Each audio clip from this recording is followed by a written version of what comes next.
이준석 후보 되게 악필이거든요. 지금 저기 자세히 보시면 공보물에 되게 바르게 써 있어요. 저걸 한 번에 써서 된 게 아니라 여러 번. 악필인데 저 정도 썼으면. 그러니까 엄청 여러 번 쓴 거예요. 그중에 제일 잘 된 걸 골랐을 것 같다. 그렇죠. 예. 그렇게 해서 정성을 쏟았기 때문에 아마 유권자들한테. 특이하긴 하네요. 자필로 쓴 공보물을 배포하는 거는. 근데 되게 영리하게 잘한 겁니다. 저거는. 반윤의 깃발을 보면요. 예. 제가 보기에 제일 앞에 이준석 당이 있는 것 같아요.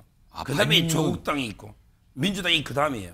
그럼 이 말은 가장 반윤. 조국 혁신당보다 더 앞에 있는 거예요 지금? 그렇죠. 본인은 이제 오히려 같은 당에서인데 분탕질 치다가 이제 쫓겨나다시피 했잖아요. 이런 게 더 적대적이 됩니다. 예. 원래 그런 거예요. 내가 이 힘들게 버티고 있는 아들 앞에서 내가 힘들지라고 얘기하면 우리 아들이 무너지겠구나. 그래서 제가 정말 눈물을 삼키고 돌아서고 아무 일이 없는 것처럼 준수가 엄마 냉장고에 밥 해놨으니 내일 아침 챙겨 먹어. 그러고는 집을 나왔습니다. 큰 길로 가면 됐지. 국회의원이 되는 데 필요하고 그리고 주민들의 선택을 받는 데 필요한 것은 진정성 하나였구나라는 생각을 느끼게 된 그런 선거였습니다. 자, 화면으로 좀 정리해 볼까요? 사수 끝에 이제 국회의원에 당선이 된 건데요. 화면 보시죠. 뭐 그동안 이제 노원 쪽에 대해서 계속 안 되다가 이번에는 경기 화성을 해서 됐는데, 자, 사수 끝에 여의도 입성한 이준석 성공 요인은 과연 무엇일까요? 여기 세 가지 정도의 어떤 사례인데, 영상으로 본 거는 부모님, 특히 어머님의 어떤 눈물의 호소, 이게 영향을 줬을까? 그리고 앞서서 뭐 48시간 무방주세. 근데 이건 다른 후보들도 많이 했거든요. 그런데 보면은 총 9페이지 분량의 공보물이 있는데 이게 자필 공보물이래요. 직접 쓰고 그린 거예요, 이거를.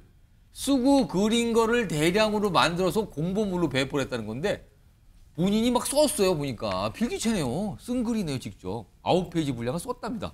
저것도 정성이라면 정성인 건데. 자, 이준호 대변인. 여론조사상 지지율에서 지던 이준석 후보 승리했어요. 이거 결정적 원인은 어디 있다고 봐야 되는 겁니까? 두 가지 요인이 있는 것 같아요. 한 가지 요인에 결정적으로 딱 됐다기보다는요. 일단 공영훈 후보, 상대 후보, 공영훈 후보가 일단 결격 사유가 좀 심각하게 나왔었지요. 이제 아빠 찬스 이런 문제가 또 있었었고요. 또 딸의 또 이제 취업 의혹도 좀 있었었고 그런 이제 논란들이 좀 불거지는 후보라는 거죠. 근데 거기 대비되는 게 딱 이준석이 마침 그 지역에 출마를 한 겁니다. 본인이 자력으로 본인은 하버드까지 나왔지 않습니까? 나왔고 본인이 또 대외적으로 이제 브레인으로 활동을 많이 했었어요. 거기다가 본인이 저렇게 정성스럽게 자필로 이준석 후보 되게 악필이거든요.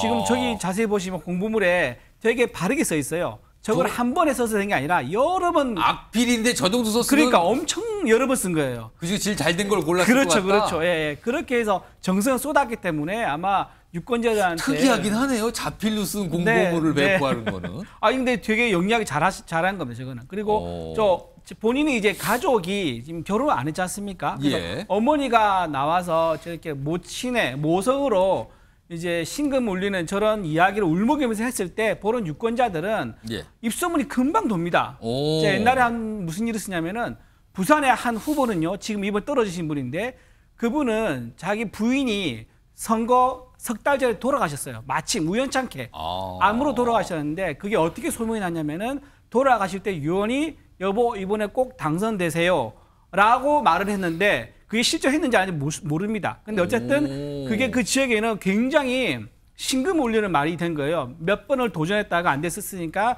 돌아가는 마지막 순간까지도 배우자의 당선을 기원했다. 이제 이런저런 이제 감정을 건드리는 저런 선거 전략은요.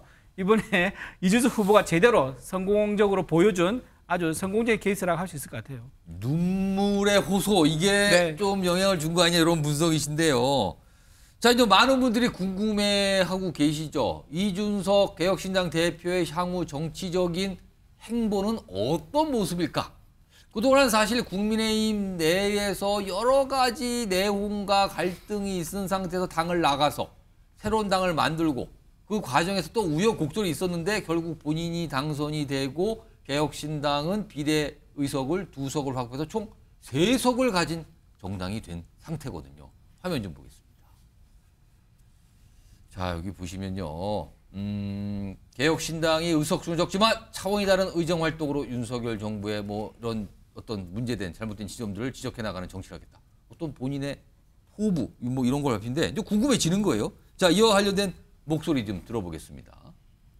저한테 만약 좀 역할이 주어진다면 저는 윤석열 정부에게 제 개인적으로 뭐 제가 뭐 한 서사를 빼놓고라도 지금 저는 윤석열 정부가 하는 일들에 동의하지 않습니다. 저는 당장 이번에 최상병과 박정훈 대령에 관한 건도 당장 저는 총선 이후에 윤석열 대통령이 풀어내셔야 된다 이렇게 보는 거고 이 주장을 하는 건 선명한 야당이죠. 다음 대선 나갑니까? 다음 대선이 몇 년 남았죠? 3년이요. 확실합니까? 예. 자, 화면 보시죠. 뭐 벌써부터 무슨 대선 주자, 뭐 한국의 마크롱이 될 수 있다. 이거 좀 천하람 당선인이 이렇게 얘기해요. 아무도 예상치 못한 지역구 승리를 거뒀다. 이런 거 감안하면 뭔가 대선 관련된 주제에 면모가 있는 거 아니야. 한국의 마크롱도 될 수 있는 거 아니냐. 이렇게 전망을 해놨는데 조승현 부위원장.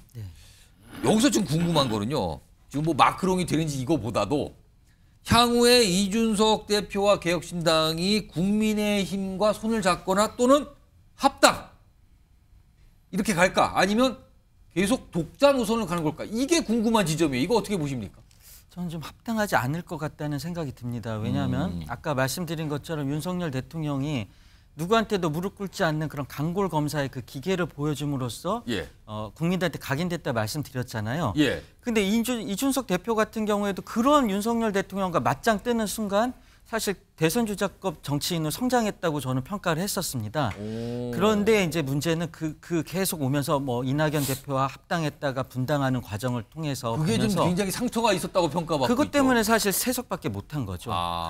그게 만약에 잘 대화 타협을 통해서 정치를 만약에 제대로 했다면은 훨씬 더 좋은 성과를 낼 수 있었을 거라 저는 예상을 해보는데, 그러니까 이준석 대표도 윤석열 대통령만큼이나 어떤 타협과 조정을 못하는 그런 좋게 말하면 기계가 있고 안 좋게 말하면 정치인으로서는 조금 뭐랄까 이거는 제 판단이죠. 이제 세대가 다르니까 제가 뭐 이게 주제 넘게 평가할 수는 없지만은 그렇지만 제가 봤을 때는 더 많은 세대, 더 넓은 세대가 공감하고 소통할 수 있는 그렇게 해야지 정치인으로서 더 성장할 수 있다는 생각이 저는 좀 들어요. 근데 그런 부분에서 확실히 부족하다는 생각이 드니까 또 윤석열 대통령하고도 아까 계속 대립하는 뭐 그런 스탠스로 갈 것 같다는 생각이 드는 게 오늘도 방송에서 임기 3년 그게 확실합니까?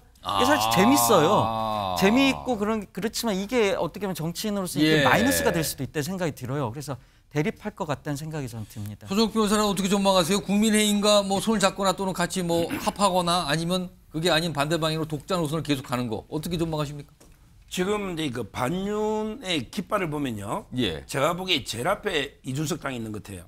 그다음에 조국 당이 있고 민주당이 그 다음이에요. 그럼 이만하게 가장 반윤. 조국 혁신당보다 더 앞에 있는 거예요 지금? 그렇죠. 보면은 이제 그 오히려 같은 당에서 이제 그 분탕질 치다가 이제 쫓겨나다시피 했잖아요. 이런 게 더 적대적이 됩니다.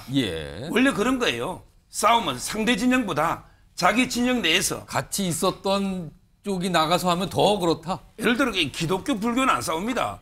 기독교 내에서 이제 종파별로 그걸 이단이라는 게 꼬리가 약간 다르다는 뜻이에요. 그럼 이게 더 싸웁니다. 따라서 저는 아마 이제 그 국민의 힘하고 뭐 합치거나 이럴 가능성은 이게 전혀 없는 거고요. 전혀 없다. 본인이 곧 나갔는데요. 지금 이게 본인은 그러잖아. 왜 내가 대표까지 한 분이 나와서 출마인지 생각해 보라는데 그 생각해 볼 필요는 뭐 있어요? 본인이 분탕질치다 쫓겨난 거지. 뭐 생각해 볼 게 있습니까? 저는 저 이준석 뭐 대권 운운하는데 저분이 뭐 자례가 이번에 됐습니까? 공영훈 후보가 압도적으로 앞서다가 그다음에 내부 정보로 부동산 투기 의혹이 생기면서 지지율이 곤두박질 치면서 어부지른 게 하나. 두 번째 국민의힘에서도 거물급을 냈으면 됐을까요? 신인이 나갔군요. 진짜 신인이 한정민 후보 나갔는데 정치 초년생이잖아요. 그러다 보니까 이게 국민의힘의 지지율조차도 온전하게 못 받은 거예요. 그러다 보니까 이제 된 거 아닙니까? 좀 더 겸손해야지. 저렇게 뭐 대권 운운할 때가 아닙니다. 또 서정욱 변호사는 뭐 제가 예상대로 쏟아내셨어요 지금요. 뭔 소리입니까? 지금 어딜 합당 얘기를 지금 할 수가 있습니까? 아까 이런 분이셨는데.